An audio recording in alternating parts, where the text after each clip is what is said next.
በጉጉት ሲጠበቅ የነበረው ቀን ደረሰ። ጊፍት ሪል ስቴት የትንሣኤ በዓልን ምክንያት በማድረግ በልዩ ቅናሽ የታጀበ ታላቅ የመኖሪያ ቤት ሽያጭ ኤክስፖ አዘጋጅቷል። ኤክስፖው እየተገነባ በሚገኘው በለገሃር ግዙፍ መንደር ግቢ ውስጥ ይካሄዳል። መቼ? ወሩ መጋቢት።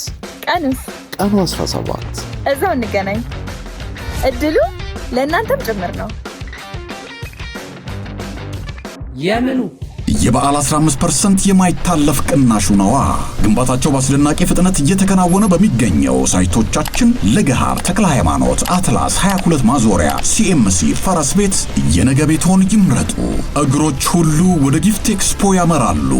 በዓልን በራስ ቤት እየበሉ እየተጫወቱ እንደማሳለፍ ምን የሚያስደስት ነገር አለ? መልካም የትንሣኤ በዓል። ጊፍት ሪል ስቴት ማህበረሰብን እንገነባለን። ተማምነው በሕጋዊ መንገድ በነፃ ካሉበት ሆነው ወደ ሀገር ቤት ገንዘብ መላክ ተችሏል። ላኪ ሬሚት አለሎት። እንኳን ለብርሃነ ትንሣኤው በሰላም አደረሶ። ገንዘብ ወደ ሀገር ቤት ከማንኛውም ስፍራ ከአሜሪካ፣ ካናዳ፣ አውሮፓና ከመካከለኛው ምስራቅ ለሚልኩ ዲያስፖራዎች በሙሉ ላኪ ሬሚት ትልልቅ ምንዛሬዎችንና ዳጎስ ያሉ ጉርሻዎችን ያለምንም ክፍያ በነፃ በሕጋዊ መንገድ መላክ ያስችላል። ላኪ ሬሚት በተጨማሪም ከማስተር ወይም ቪዛ ካርዳችሁ ላይ ወደ ፈለጋችሁት የኢትዮጵያ ባንክ ስትልኩ ገንዘቡ በ2 ሴኮንድ ውስጥ ይደርሳችኋል። 2 ሴኮንድ ብቻ። መተግበሪያው አፕሊኬሽን ከብሔራዊ ባንክ ሙሉ ፍቃድ ያለው በመሆኑ ምንም ሐሳብ ሊገባችሁ አይገባም። ስለዚህ የላኪ ሬሚትን መተግበሪያ ከፕሌይ ስቶር እና አፕ ስቶር ላይ በማውረድ አሁኑኑ በነፃ ላክ። ለአስተማማኝና ፍጥነት ማን እንደ ላኪ ሬሚት። ላኪ ሬሚት አለሎት።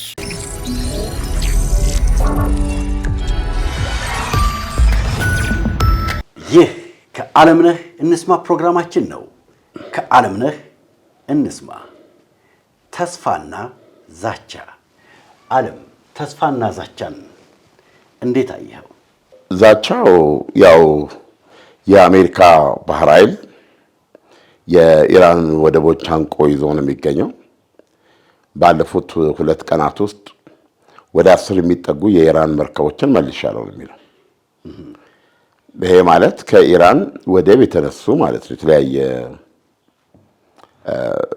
ነገር ጭነው ማለት ነው። ነዳጅ ገል እንደዚህ አይነት ነገር። ስለዚህ እነዚህ 10 ያህል መርከቦች መመለስ ቀላል አይደለም። እና አሁን ኢራኖች ምንድነው እያሉ ያሉት?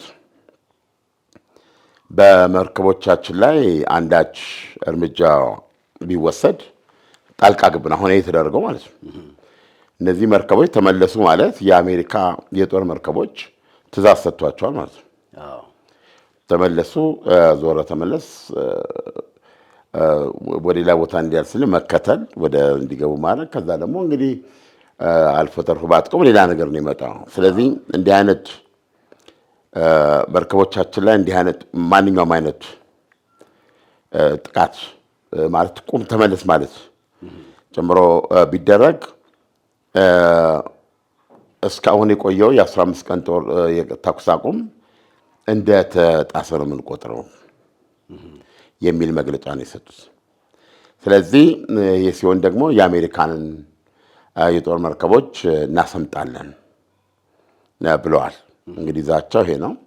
ይህን ያሉት ደግሞ የቀድሞ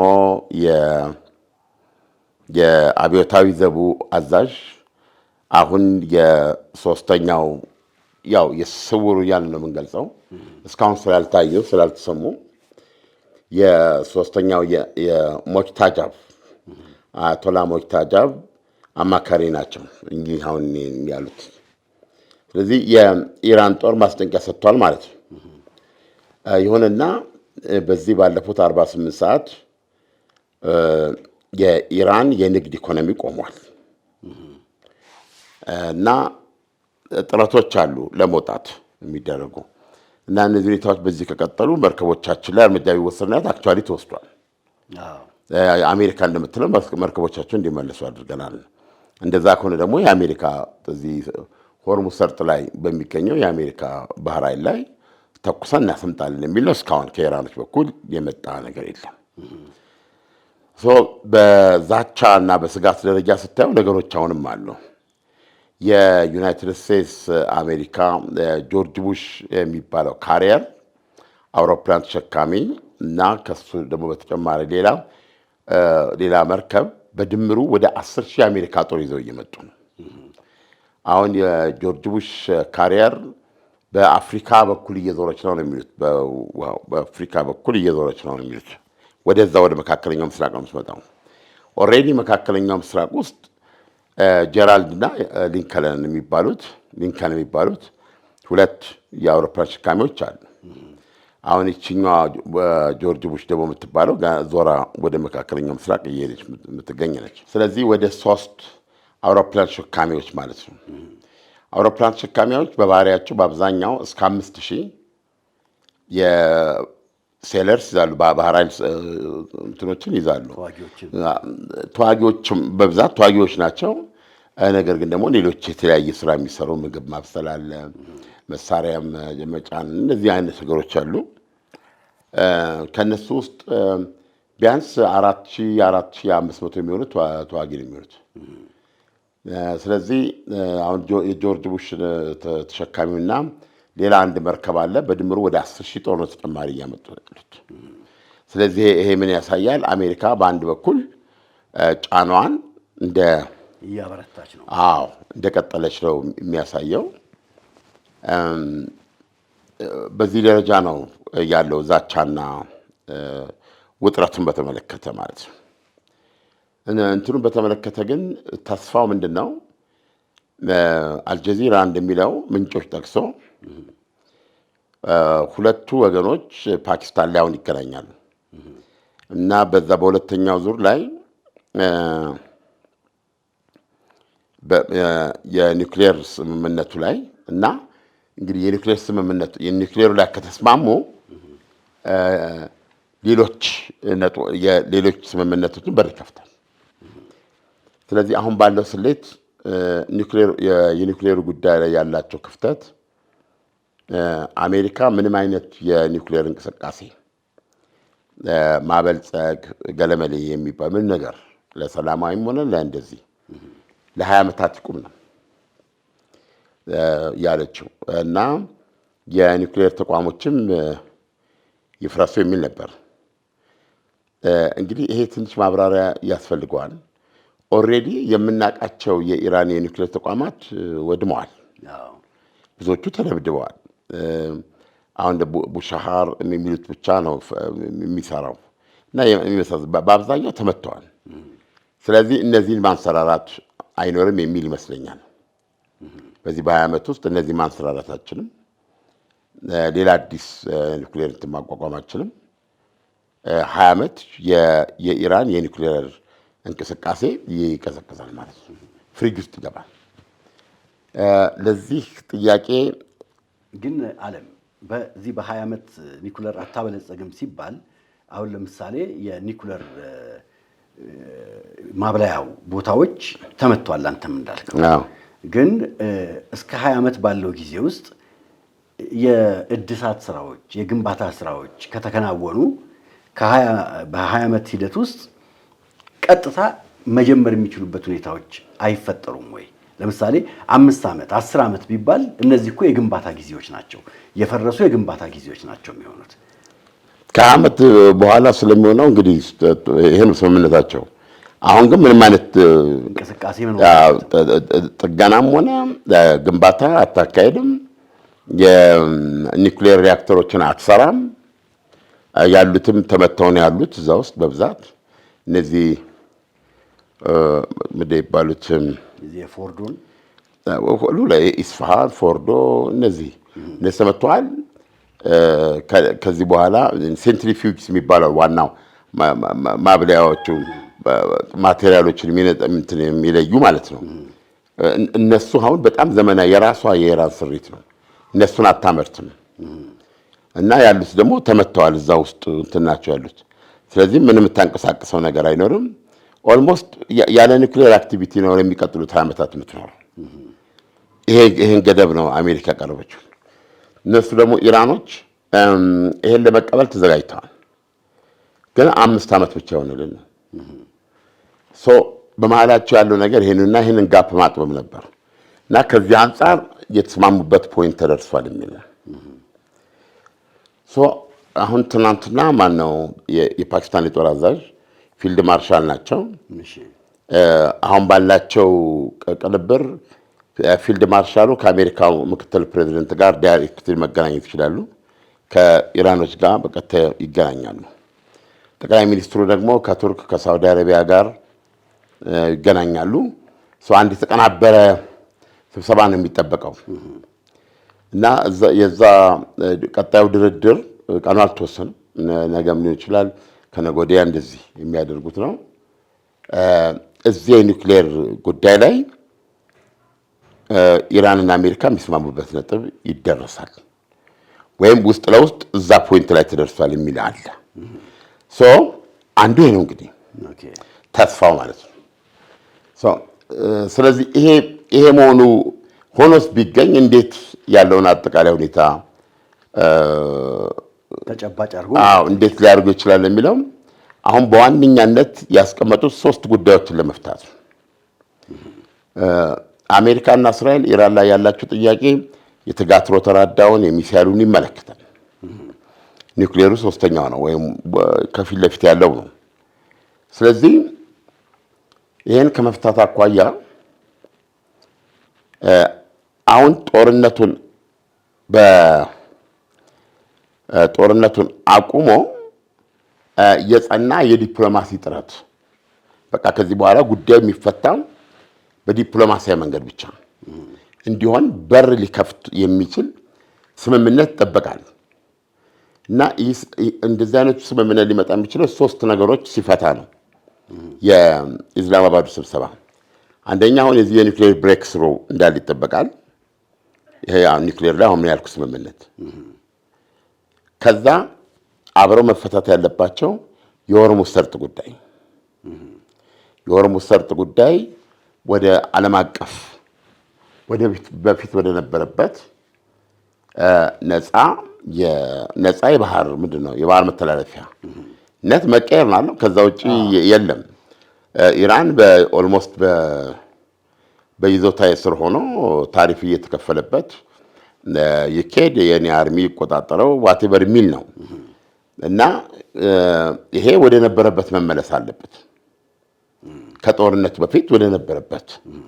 ይሄ ደግሞ የሁሉም ጥያቄ ነው። አሁን የእስራኤልም ጥያቄ መሆኑን ነው ያለ ነው። አንድ የቀረው የረጅም ርቀት ሚሳኤሎች ነው የሚለው ነው።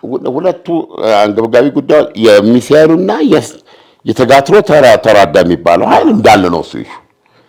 አሁን እነዚህ እንዳለ ተቀምጠው አሁን ያለውን ጦርነት በቃ ቆሟል። ጦርነቱን ፐርማነንት ሊያቆመው ቀሪውን ችግር በድርድር ነው የሚፈቱት። እዛ ፖይንት ላይ ለመድረስ 3 የድርድር መፍትሄዎች ግን የግድ አስፈላጊ ናቸው። እነሱም የኒውክሌሩ በሁለተኛ ደረጃ ይሄ ምንድነው የሆርሙዝ ሰርጥ ጉዳይ እና በሶስተኛ ደረጃ የኢራን የካሳ ጥያቄ ናቸው። እነዚህን 3ቱን ነው የኢስላማባዱ ስብሰባ እንደሚፈታቸው ተስፋ የሚደረገውና በዛም ምክንያት ጦርነቱ ኢሰንሺያሊ ቆሞ ይሄ አሁን 15 ቀን ያለው ገደብ ተነስቶ በተራዘመ የዲፕሎማሲ ጥረት ቀሪዎቹ ጉዳዮች መፍትሄ ይፈልግላቸዋል የሚል ነው። ምክንያቱም መፍትሄ እንዲፈልግላቸው የሚያደርጉ ምክንያቶች ስላሉ ለምሳሌ እንመልከት። አሁን አንድ ጥያቄ መጠየቅ ይቻላል? ምክንያቱም አሁን ለምሳሌ ኢራን አሁን ያነሳቸውና የዘረዘርካቸውን ነጥቦች ከተቀበለች መጀመሪያስ አሜሪካ እና እስራኤል ያቀረቡት ጥያቄ ይህ አልነበረም ወይ? ጦርነቱ ከመጀመሩ በፊት የተነሱ ሐሳቦች ይህ አልነበሩም ወይ? እና አሁን ከጦርነቱ በኋላ ኢራን እጅግ በጣም በርካታ ባለስልጣኖቿን ካጣች በኋላ መሪዎቿን ካጣች በኋላ ይህንን ስምምነት ቢቀበሉ ህዝቡስ እንዴት ይቀበላቸዋል? እነሆ ትንሣኤው የዱባዩ ዱካም ሬስቶራንት ለመላው የክርስትና እምነት ተከታዮች በሙሉ እንኳን ለፋሲካ እንኳን ለትንሣኤ በዓል በሰላም በጤና አደረሳችሁ እያለን መልካም ምኞቱን ይገልጻል። ዱካም ሬስቶራንት በዚህ ታላቅ በዓል ሀገረኛውን ድንቅ የባህል ድባብ ተላብሶ ተሞሽሮ ደንበኞችን ለማስተናገድ ተዘጋጅቷል። ደንበኛ ንጉሥ ነው። በዱባይ ምድር ከሀገራችን ሰንጋ እያስመጣና እያሳረደ የምግብ ምርጫችን ጣዕማችንና ባህላችን የሆነውን ጥሬ ሥጋ እንዲህ እንደሚያዩት አይኖም ሆዶንም በሚያጠግብ በሚያረካ መልኩ አዘጋጅቷል። ጮማ ከብሩንዶ፣ ጥሬ ከጥብስ ከክትፎ አማርጠው የልብ አድርስ ከሆነ ቀልጣፋ መስተንግዶ ጋር እኛ ጋር ደስ ይበሎች። ማወራረጃውና የምንታወቅበት በንጹሕ ማር የሚጠመቅ ብርዛችን ይጠብቀውታል። የራሱ በቂ የመኪና ማቆሚያ ቦታ ያለው የተንጣለለ ግቢ ውስጥ የሚገኝ በልዩ ቪአይፒ ክፍሎች ጭምር በተሟላው ዱካም ሬስቶራንት ቤተሰቦች፣ ባልንጀሮች፣ የሥራ ባልደረቦችና ወዳጆች ደስታቸውን አሳልፉ ይለዎታል። ዱካም ሬስቶራንት አድራሻ ቁጥር 1 አልበረሃ፣ ቁጥር 2 አቡሄድ ከሴንቸሪ ሞል ፊት ለፊት። መልካም የትንሣኤ በዓል ይሁንላችሁ። የዱባዩ ዱካም ሬስቶራንት ነው። እዚህ ስምምነት ውስጥ የእነሱ ፍላጎቶች እኮ አሉ። እነዚህ ደግሞ በፊት ያልነበሩ ናቸው። ከጦርነቱ መጀመር በፊት ያልነበሩ ናቸው። ከጦርነቱ ለምሳሌ ያክል የኢራን የጦርነት የጉዳት ጥያቄ አለ፣ አንዱ የጉዳት ካሳ። አሁን ይህን በተመለከተ አሜሪካና እስራኤል እንደዚህ ብለው የሚሰጡት ብር ይኑር አይኑር ምናቀለው፣ ግን ዜሮ እድል ነው ያለው ይሄ ነገር። ግን ኢራኖች ከ100 እስከ 120 ቢሊዮን ብር በማዕቀብ የታሰረ ገንዘብ አላቸው። የራሳቸው ገንዘብ የሆነ ከተለያዩ ሀገሮች ጋር ባደረጉት የነዳጅ የመሳሰለው ትራንዛክሽን ያንን የነሱን ገንዘብ ለኢራኖች እንዳይሰጡ አሜሪካ በጣለችው ማዕቀብ ምክንያት በተለያዩ ሀገሮች ባንኮች ቀዝቅዞ የሚገኝ ገንዘብ ነው። ይሄ ከ100 እስከ 20 ቢሊዮን ዶላር የሚደርስ ገንዘብ አሁን እያወራን ያለነው ኢራን ከ140 እስከ 145 ቢሊዮን ዶላር ነው የደርስባት ጉዳት ቢባለው። ስለዚህ ግልጽ በሆነ መንገድ ይሄ ገንዘብ ቢለቀቅ ዳይሬክትሊ ወደ ተፋፋመ የመልሶ ግንባታ የሚያስገባት። ስለዚህ ይሄንን እንደ ኮምፐንሴሽን ሊያቀርቡት ይችላል። ገብቷል? ምን ማለት ነው የሚሆነው? እነማን ናቸው የሚደራደሩት? አሁን በኢራን በኩል የሚደራደሩት እነ ፓርላማው አፈ ጉባኤ እነ መሐመድ ባገር ቋሊባፍ ናቸው እና አርጋቸው ወይ አሁን ይሄን እንደ ሀገሪቱ እምነት ነው። እነዚህ ሰዎች የቀደመው የኢራን እስላማዊ ሪፐብሊክ ቁልፍ ሰዎች ናቸው። ስለዚህ አሁን እያየን ያለነው ጦርነቱ እዚህ ጋር ከቆመ የኢራን አገዛዝ እንዳገዛዝ ተርፏል ማለት ነው። ወይ ዶናልድ ትራምፕ አልተረፈም ነው የሚሉት። ቢያንስ መንፈሳዊ መሪው በህይወት የሉም። እንደዛን ሰዎች ስናስወግድ አሁን ከሚመጡ ሰዎች ጋር የነበረው ነገር አይቀጥልም። አገዛዙ እንትን ቢሆንም ውስጥ ለውስጥ ግን ለውጦች አሉ ነው የሚሉት። ይሄን ማወቅ አይቻልም። ኢራኖች ደግሞ ምንም የተቀየረ ነገር የተከፈለ መስዋዕትነት ተከፍሏል፣ ከዚህ በኋላ የሚቀጥለው የነበረው ነው ብለው አቋም መውሰድ ይችላሉ። ስለዚህ ከዚህ አንጻር ለነሱም ቪክትሪ ነው። ገብቷል? እነዚህ ሶስት ስምምነቶች ጦርነቱ እንዲቀር ያደርጋሉ። ስለዚህ ኢራኖች የኒውክሌሩ ላይ ከአሜሪካ ጋር ከተስማሙ ለ10 ዓመት ሊሆን ይችላሉ፣ ለ15 ዓመት፣ ለ17 ዓመት ለምናምን ብለው ሊስማሙ ይችላሉ። ለዚህ ዊሊንግ ናቸው ይላል። 5 ዓመት ላይ ያደረጉትን ነገር አንስቶ ምናልባት 15 ዓመት ድረስ ምንም አይነት የኒውክሌር እንቅስቃሴ ላለማድረግ የኒውክሌር ፕሮግራማቸውን ቀበሩት ማለት ነው። ይህን ኮንሴሽን ተመርኩዞ ደግሞ አሜሪካ የኢራኖች በማዕቀብ የተያዘ ገንዘብ እንዲለቀቅ ታደርጋለች ማለት ነው። ይሄ አውቶማቲካሊ የጋለ ምድጃ ላይ ቅቤ እንደመጣል የሚቆጠር ነው። በጣም በጣም የሚያስፈልግ ገንዘብ ነው። አሁን ከጦርነቱ አንጻር ያገግሙበታል ማለት ነው። ኢራንም አሸንፊያለሁ ማለት ይችላል፣ ተከሻለሁ ማለት ትችላለች አልኩ። ለምሳሌ እንደ ስርዓት ተርፋለች ይላል። የተሸነፈ የተለወጠ ለኔ እንደሚገባኝ እነዚህ ሰዎች በአገዛዝ ውስጥ የነበሩ ናቸው፣ ውጊያ ውስጥ የነበሩ ናቸው እና በተዋረድ አሜሪካ እየገደለች ብዙ መታለች። ብዙ የፖለቲካ መሪዎች፣ የሚሊተሪ ሰዎች፣ አዛዦች፣ የደህንነት ሰዎች፣ አንዳንድ የኒውክሌር ሰዎችንም ገላለች በዚህ በአሁኑም እና ከባድ ነው። ይሁንና እነዚህ ሰዎች በሙሉ በውጊያ ላይ ያሉ ናቸው። ለማሳየት ያክል መንፈሳዊ መሪ አሊ ካሚኒ ተገደሉ። ከዛ በኋላ ስትሮንግ የሆነ የወጣ ሰው አሊ ላርጃኒ ነበሩ። አሊ ላርጃኒ ደግሞ ቤዚካሊ የቀደመውን ጠንካራ መልክ ይዘው ተደማጭነት ነበራቸው። በዚህ መንገድ ነበር እየቀጠሉ ያሉት። አሊ ላርጃኒ ተገደሉ። አሊ ላርጃኒ ሲገደሉ ደግሞ በጣም ጠንካራ ድምፅ እየሆኑ እኛ አፈጉባኤ ወጡ ማለት ነው። አንዱ ሲሞት ሌላው እየተጋፈጠ ነው የሄደው እንጂ እንትን አላለም። እንደኔ አሁን እንደሚታይ ሁኔታ አገዛዙ መትረፉ ለኢራኖች በጦርነቱ ያገኙ ድል ነው የሚሆነው። እንደ አገዛዝ መትረፋቸው አለ።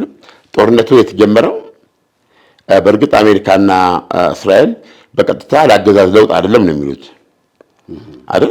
ወይም ደግሞ ዶናልድ ትራምፕ እንደሚነግሩን የአገዛዙን ሰዎች ስንበታ አገዛዙ ተለውጧል።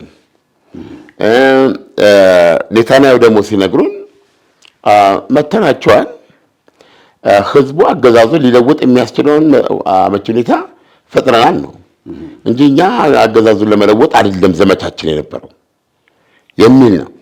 ግን በዚህም ተባለ በዛ እኔ ሪያሊቲ አገዛዙ ተርፏል ማለት ነው። ስለዚህ ለነሱም ኢስላማባድ ላይ የተገኘ ድላቸው ይሆናል ማለት ነው። እዚህ ስምምነት ላይ ቢደርሱ አብሮ ሌላ ድላቸው ምንድን ነው? ይሄ እስካሁን ድረስ ታግዶ የቆየ ገንዘባቸው ይለቀቃል። ይሄ ደግሞ ወደ የመልሶ ግንባታ ኢኮኖሚን ያነቃነቃል በጣም እንደገና እንትኑን ያስነሳል። እገዳውን ኬላውን ያስነሳል አይደል? አሁን የኢራን ህዝብም ስራ ያገኛል። ኦፍ ኮርስ ብዙ ያደርገዋል። ብዙ ያደርገዋል። ገንዘቡን እንዳለ በተወሰነ መጠን ነዳጅ ሽያጭ እንዲያገኙ እድል ያገኛሉ። እዚህ ምን እንዳይምታታብን እዚህ ድረስ እንምጣ። ሶስተኛው ፖይንት ምንድን ነው? ሶስተኛው ፖይንት ቆይም ኒውክሌር አለ። ከዛ በኋላ የሆርሙዝ ሰርጥ ጉዳይ አለ። ከዛ በኋላ የኢራን የካሳ ጥያቄ አለ። ኦኬ አሁን ኢራኖች በዚህ ጦርነት ውስጥ ውጊያው ከተከፈተ ብለው ያሉት ነገር አለ። በዚህ ጦርነት ውስጥ ለማግኘት የሚፈልጉት ዋናው ነገር ምንድን ነው? ኒውክሌሩ ነው። ዛጓይቱ ጊቫፕስ የመጀመሪያው የአሜሪካ ቀን ፎሬቨር ነው። አሁን ግን አሜሪካ ያንን ኮምፕሮማይዝ አድርጋለች። ወደ 20 ዓመት አውርደው ነበር፣ የለም ወደ 5 አሉ። ስለዚህ እዚህ ላይ ተቻችለዋል የሚል ነገር አለ። ኢራኖች በዚህ ድርድር የፈለጉት ነገር ምንድን ነው? ይሄ የመጨረሻው ጦርነት እንዲሆን ከዚህ በኋላ አሜሪካና እስራኤል በኢራን እስላማዊ ሪፐብሊክ ላይ ምንም አይነት ጦርነት እንዳይከፍቱ ሜቶዲካሊ ማረጋገጥ ሜካኒዝም ያለው ገብቷል። እና በምንም መንገድ ሊያደርጉ የማይችሉበትን ስምምነት ማድረግ ነው። ዲተረንስ ልትሆን ይችላል። ይሄ ሆነ ማለት የአገዛዙ ህልውና ነፃ ሆነ ማለት ነው። ከዚህ በኋላ ኢራኖች ይከፈትብናል፣ እንከበባለን የሚል የዚህ እንትን አይኖርም ማለት ነው። እዚህ ፖይንት ላይ ግን እንዴት ነው የሚደረሰው? የምንድን ነው የኢስላማባዱ ስብሰባ ሊፈታ የሚችላቸው እነዚህ 3 ነገሮች ናቸው። አሁን ኒውክሌሩ ምንድነው የሆርሙዝ ሰርጥ ጉዳይ እና የኢራን ካሳ ነው። ኦኬ ግን ወዲያው ኢራን የምታነሳቸው ጥያቄዎች አሉ። አሁን ኢራን ይሄንን የታሰረ በማዕቀብ የታሰረ ገንዘብ ማስፈታት ያስችላታል። ግሬት። ነገር ግን አሁንም ከአሜሪካ ጋር ኖርማል ግንኙነት መመስረት ወይም ደግሞ በሌላ አነጋገር በአጠቃላይ ሀገሪቱ ላይ የጣለው ማዕቀብ መነሳት አለበት። የኒውክሌር ስምምነታቸው ከኢራን አጠቃላይ ማዕቀብ መነሳት ጋር የተያያዘ ነበር። አሁን ግን የኒውክሌር ውይይቱ በተናጠል ሳይሆን አሜሪካ ሁለቱን ደርባ ይዛ ገብቷል። አሁን የሚሳኤሉ ጉዳይ አለ፣ የተጋትሮ ተራዳው ጉዳይ አለ። ስለዚህ የኔን ግምት ነው የምነግርህ። ስለዚህ ኢሚዲየትሊ ሊሆን የሚችለው አሜሪካ የኒውክሌር ላይ ከተስማሙ አሜሪካ የኢራኖችን ትለቃለች። የተያዘ ገንዘብ እጅግ የሚያስፈልግ ገንዘብ ነው። ሁለተኛ የአሜሪካ ባህር ኃይል ይወጣል።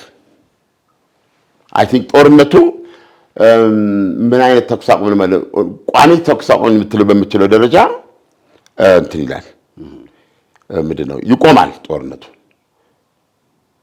ስለዚህ አሁን ኢራን ወደ ራሷ ግንባታ ወደ ሌላ ትሄዳለች። ነገር ግን ያስ ጉዳይ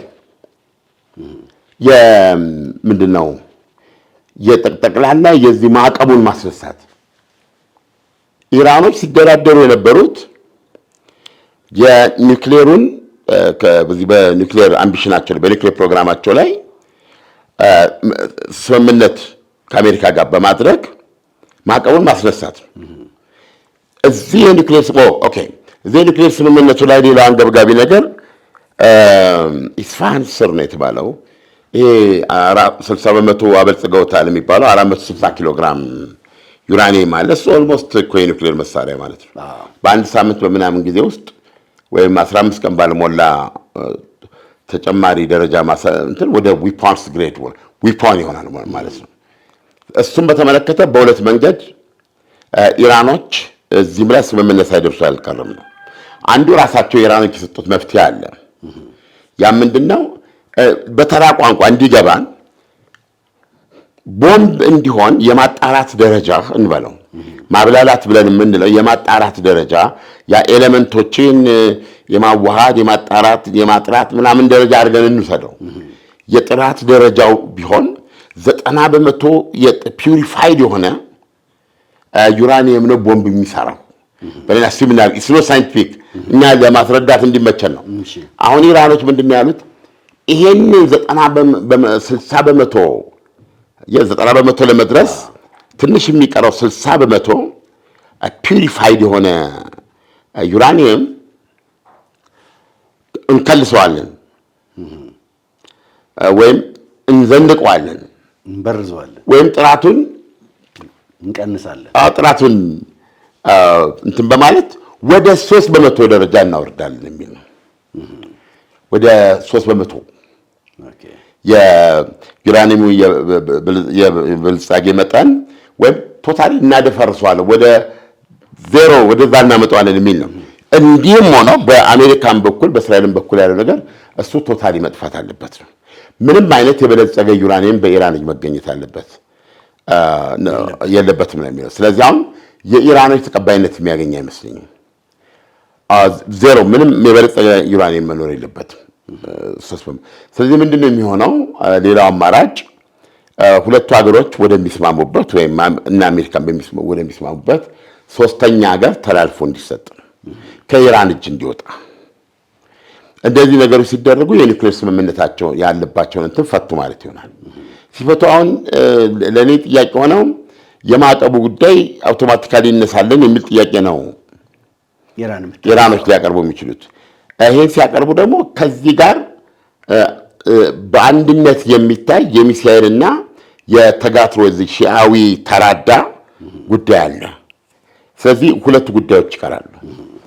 ፕሮባብሊ የምገምተው ኢራኖች በዚህ ስምምነት እንትኑን ያስፈታሉ። ምንድነው የታሰረውን ገንዘብ ያስፈታሉ። የሆርሙዝ ሰርጥ ላይ የሆርሙዝ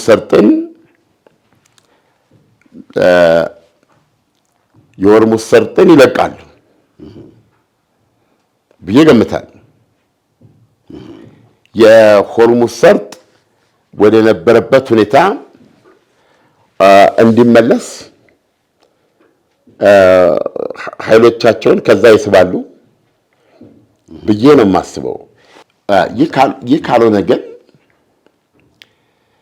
ሶሉሽን የለም። እንደምታውቀው የዓለም አሁን IMF የኢንተርናሽናል ሞኔታሪ ፈንድ ሆርሙዝ ሰርጥ ላይ ያለው ጉዳይ በዚህ ሁኔታ የሚቀጥልበት ሁኔታ ካለ አሁንም ለተወሰኑ ደግሞ ሌሎች ሳምንታት የዓለም ኢኮኖሚ እንትን ያደርጋል፣ ይቆረቁዛል።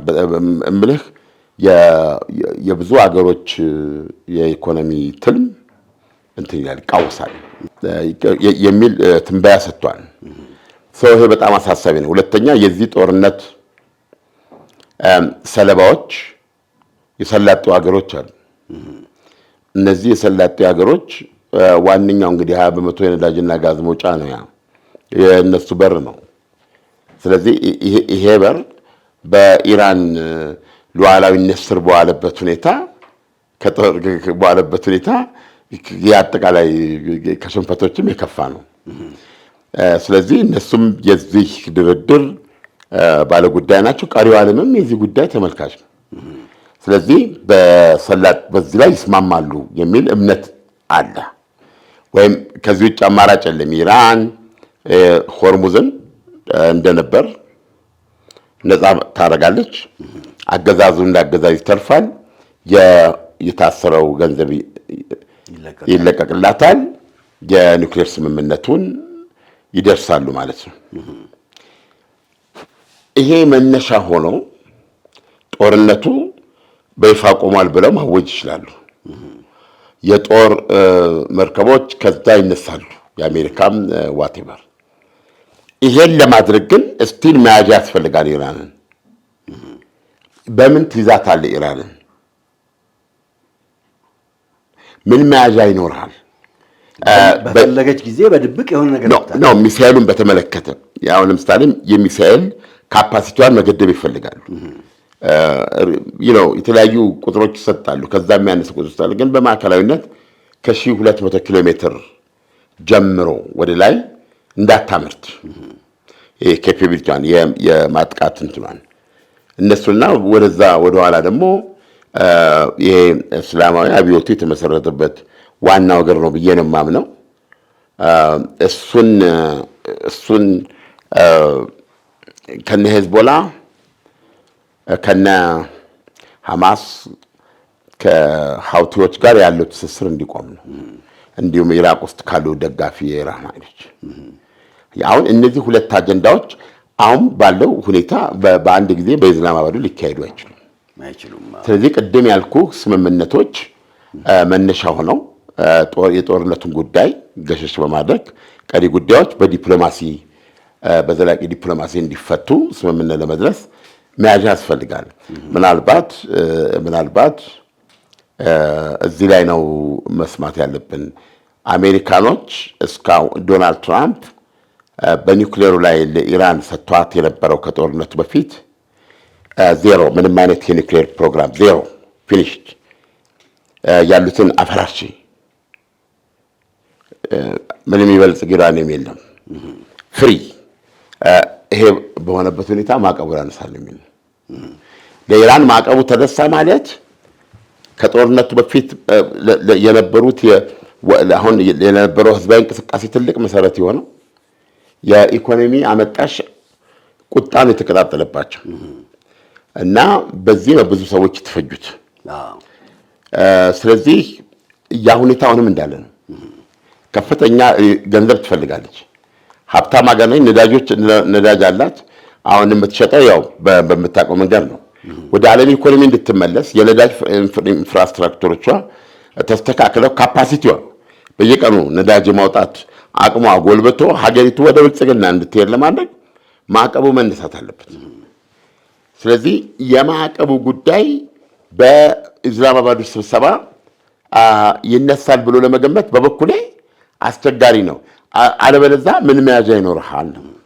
አለም አሁን ኢራን ወደዚህ አሁን ወዳልከው ድርድር ለመምጣት አሁን የአሜሪካ የባህር ኃይል ዙሪያውን ወጥሮ በመያዙ ወደ ድርድሩ እንድትመጣ ያስገድዳታል ብለህ ታስባለህ? በሌላ መልኩ ደግሞ ስንመለከት ኢራን ሆርሙዝን ሙሉ በሙሉ ተቆጣጥራ መያዟ ለቴክኒካል ለምሳሌ ለመደራደር ሆን ተብሎ የተደረገ ነው ብለን እንውሰደው ወይስ በዘላቂነት ይሄንን ዓለም የሚጠቀምበትን ዋና ሰርጥ ይዤ የኔ ንብረት አድርጌ መቀጠል እችላለሁ ብላ አምናስ ነው ወይ? በጉጉት ሲጠበቅ የነበረው ቀን ደረሰ።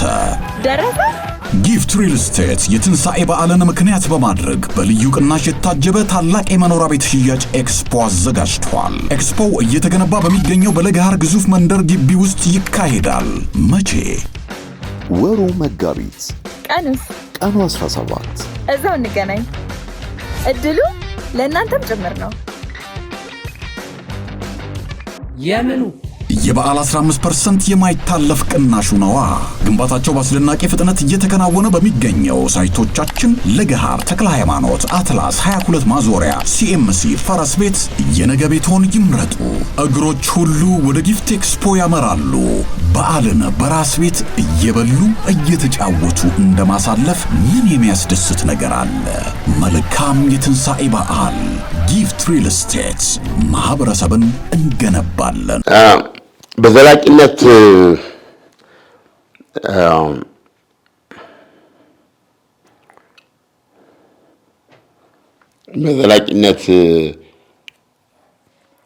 ኢራኖች የሆነ ከሆርሙዝ ሰርጥ ጋር ሁሉ ነገር ጊቫፕ ማድረግ ይፈልጋሉ ብዬ አላስብም። የተቀበሉት የገቡበት ጦርነት አንዱ ምክንያት እሱ ነው ሊሆን የሚችለው።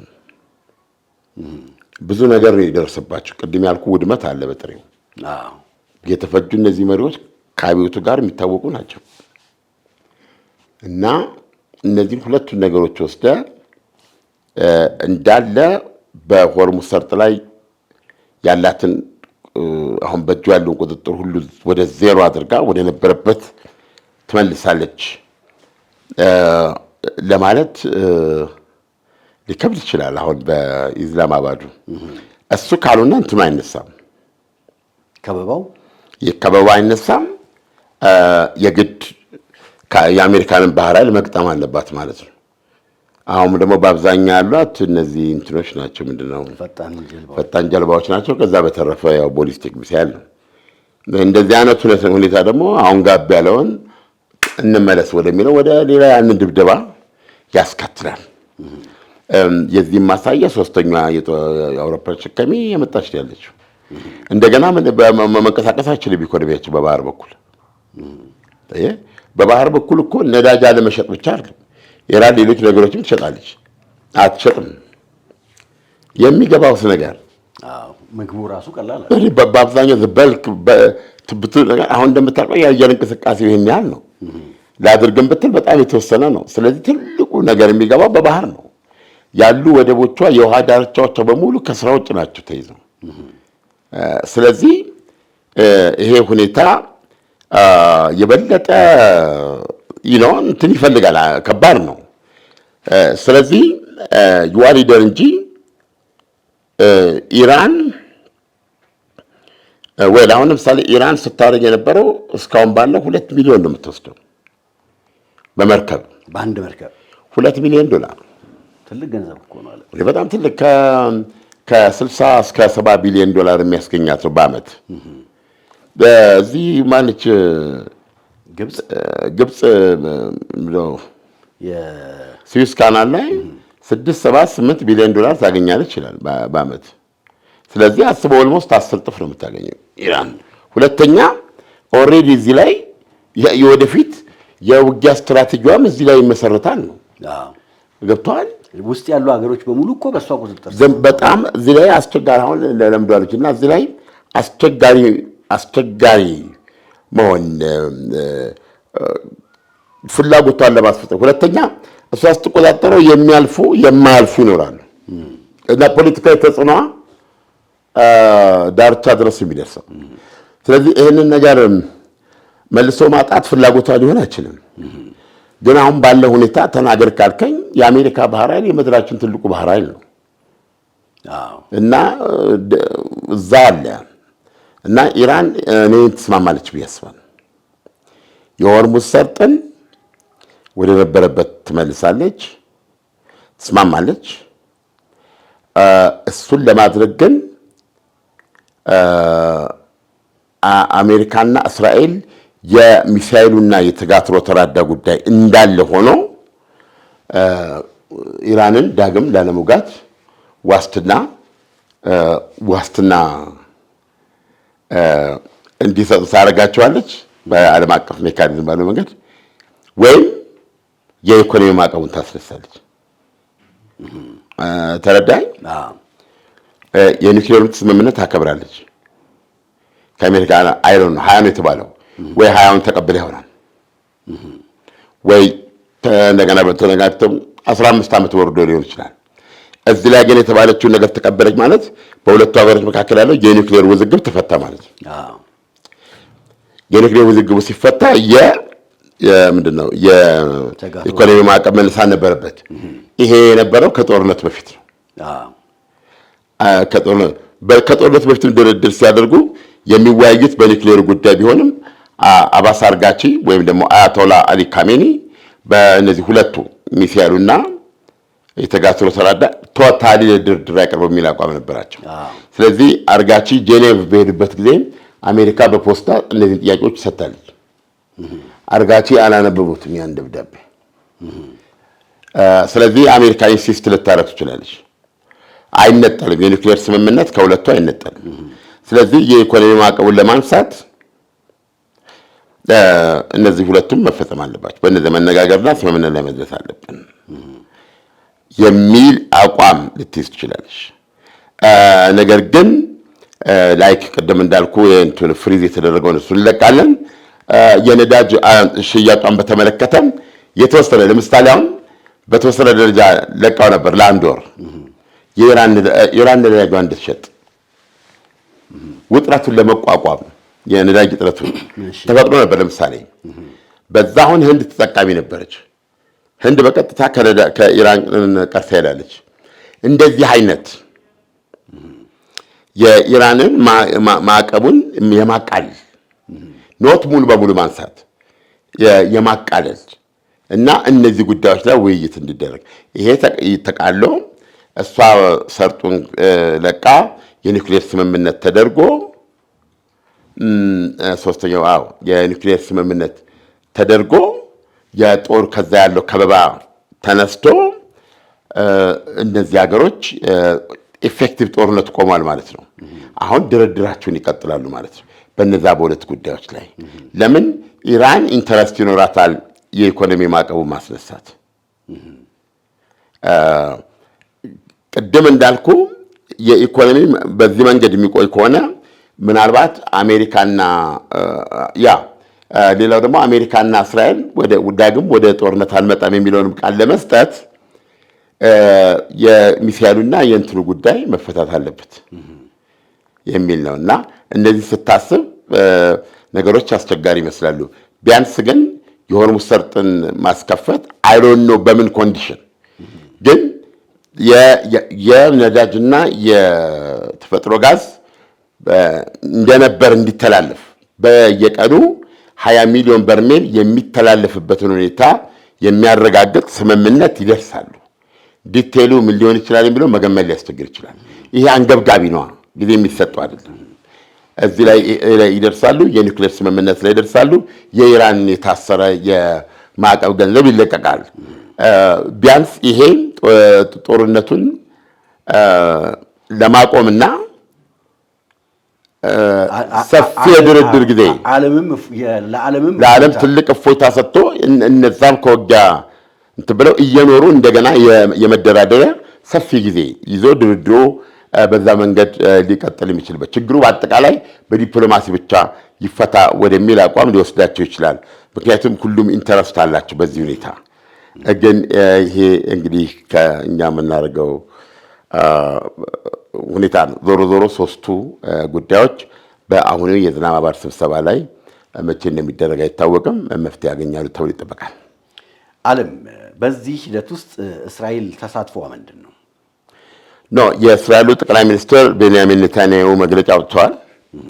የእስራኤል ኢንተረስት ከአሜሪካ ኢንተረስት ጋር ይሄዳል ብለዋል። እሳቸውም በዚህ መግለጫቸው በዋነኛነት የተጠቀሷቸው ጉዳዮች እነዚህ ናቸው። ስለዚህ የኒውክሌር ጉዳይ እና የኒውክሌር ጉዳይና የሆርሙዝ ነፃ መውጣት ብለዋል። ባይ ዘ ወይ በዛሬው ዕለት የእስራኤሉ ጠቅላይ ሚኒስትር ቤንያሚን ኔታንያሁና የሊባኖሱ ፕሬዚደንት አውን ይባላሉ። ሙሉ ስማቸው ጠፋኝ። የሚሼል ኦውን ልጅ ናቸው። ሚሼል ኦውን ብዙ ጊዜ የሊባኖስ ፕሬዚደንት ሆነው የቆዩ ማሮናይት ክርስቲያን ናቸው እና በአንድ ወቅት ሊባኖስ የውጊያና የሴክታሪያን የምንለው ፍልሚያ ቦታ በነበረችበት ጊዜ የሶሪያና የኢራን ተጽዕኖ እዛ ነበር። እስላማዊ ኃይሎች ክርስቲያናዊ ተብለው ውጊያ ነበር። በዚህ ውስጥ አሜሪካ የሚሼል ኦወንን ኃይሎች ማሮናይት ክርስቲያኖችን ኃይል ትደግፍ ነበር። አሁን ግን ሊባኖስ ያንን ፈታ። አሁን የጀነራል ሚሼል ኦውን ልጅ ነው የሊባኖስ ፕሬዚደንት። ስለዚህ ለመጀመሪያ ጊዜ ጠቅላይ ሚኒስትር ቤንያሚን ኔታንያሁ ከፕሬዚደንት ኦውን ጋር በዛሬው ዕለት ውይይት ያደርጋሉ፣ ይጀምራሉ፣ ይነጋገራሉ። በ40 ዓመት ውስጥ ለመጀመሪያ ጊዜ የሆነ ነው ማለት ነው። ሂስቶሪካል በሊባኖስና በእስራኤል መካከል ተኩስ አቁም ለማድረግና አጠቃላይ ችግራቸውን ለመፍታት ነው እና በዚህ ውስጥ የሚጠበቀው ትልቁ ነገር ሄዝቦላ ሙሉ በሙሉ ትጥቅ ፈቶ በማንኛውም መልኩ እንደ ኃይል እንደ አቅም መበተን ነው። ነገር ግን እኔ እስከማውቀው የብዙ ውዝግብ አለበት። አሁን ከተኩስ አቁም ባሻገር ሄዝቦላ ራሱ ሁሉን ያለው ነው። ለምሳሌ የባለፈው ተኩስ አቁም ሲደረግ የሊባኖስ መንግስት ሄዝቦላን ትጥቅ ለማስፈታት ኃላፊነት ወስዶ ነው የራሱን አርሚ ይዞ፣ ነገር ግን ምንም ማድረግ አልቻለም እና ሄዝቦላ ደግሞ እንደ ሊባኖስ ጥቅም አስጠባቂ ሆኖ የሚያቀርበው ጥያቄ ድንበር ላይ 3 መንደሮች ላይ ውዝግብ አላቸው እስራኤልና ሊባኖስ። እሱንም ይሄኛው ሰፈር የሊባኖስ ነው የተወሰደብን ይመለስ የሚላል። ስለዚህ የሄዝቦላ መላሽ አናውቅም። ለማንኛውም ግን ከ40 ዓመት በኋላ እስራኤልና ሊባኖስ ለዘላቂ ሰላም ሂስቶሪካል የሆነ ሂደት ለመጀመር ተኩስ አቁምም አብሮ ለማክበር በዛሬው ዕለት ኔታንያሁና ኦውን ይወያያሉ። ሞስት ፕሮባብሊ በስልክ ነው ይመስለኝ። በአካል ተገናኝተው ስለመሆኑ ምንም ፍንጭ አላገኘውም። ኤኒዌይ ይነጋገራሉ ተብሎ ይጠበቃል። ይህ ከዓለምነህ እንስማ ፕሮግራማችን ነው። ከዓለምነህ እንስማ። በእርግጥስ አሜሪካና ኢራን በኢስላማባድ ተገናኝተው ይወያያሉ፣ ይደራደራሉ? መፍትሄውስ ይመጣ ይሆን? ኢራን በሰላም ዘይቷን፣ ነዳጇን እንደ ልብ መሸጥ የምትችልባቸው ሁኔታዎች ይፈጠሩ ይሆን? እነዚህን እየተከታተልን ይዘንላችሁ እንቀርባለን። ውድ አድማጭ ተመልካቾቻችን ፕሮግራማችንን እንደምትወዱት እናምናለን። ምክንያቱም ተመልካቾቻችን ቁጥራቸው እጅግ በጣም ከፍተኛ ስለሆነ። ግን ላይክ፣ ሰብስክራይብ፣ ሼር ሱፐር ታንክስ ውስጥ ገብታችሁ ማበረታታት፣ ላይክ፣ ሰብስክራይብ፣ ሼር አድርጉ። መልካም ጊዜ። ተማምነው በህጋዊ መንገድ በነፃ ካሉበት ሆነው ወደ ሀገር ቤት ገንዘብ መላክ ተችሏል። ላኪ ሬሚት አለሎት። እንኳን ለብርሃነ ትንሣኤው በሰላም አደረሶ።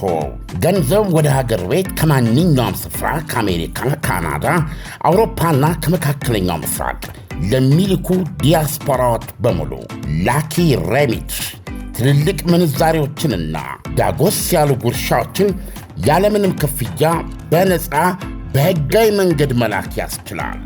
ላኪ ሬሚት በተጨማሪም ከማስተር ወይም ቪዛ ካርዳችሁ ላይ ወደ ፈለጋችሁት የኢትዮጵያ ባንክ ስትልኩ ገንዘቡ በ2 ሴኮንድ ውስጥ ይደርሳችኋል። 2 ሴኮንድ ብቻ። መተግበሪያው አፕሊኬሽን ከብሔራዊ ባንክ ሙሉ ፍቃድ ያለው በመሆኑ ምንም ሐሳብ ሊገባችሁ አይገባም። ስለዚህ የላኪ ሬሚትን መተግበሪያ ከፕሌይ ስቶር እና አፕ ስቶር ላይ በማውረድ አሁኑኑ በነፃ ላክ።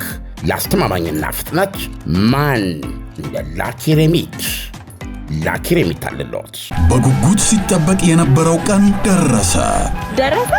ጊፍት ሪል ስቴት የትንሣኤ በዓልን ምክንያት በማድረግ በልዩ ቅናሽ የታጀበ ታላቅ የመኖሪያ ቤት ሽያጭ ኤክስፖ አዘጋጅቷል። ኤክስፖው እየተገነባ በሚገኘው በለገሃር ግዙፍ መንደር ግቢ ውስጥ ይካሄዳል።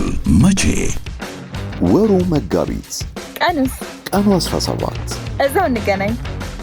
እድሉ ለእናንተም ጭምር ነው። የምኑ? የበዓል 15% የማይታለፍ ቅናሹ ነዋ። ግንባታቸው በአስደናቂ ፍጥነት እየተከናወነ በሚገኘው ሳይቶቻችን ለገሃር፣ ተክለ ሃይማኖት፣ አትላስ 22 ማዞሪያ፣ ሲኤምሲ፣ ፈረስ ቤት የነገ ቤቶን ይምረጡ። እግሮች ሁሉ ወደ ጊፍት ኤክስፖ ያመራሉ። በዓልን በራስ ቤት እየበሉ እየተጫወቱ እንደማሳለፍ ምን የሚያስደስት ነገር አለ? መልካም የትንሣኤ በዓል። ጊፍት ሪል ስቴት ማህበረሰብን እንገነባለን።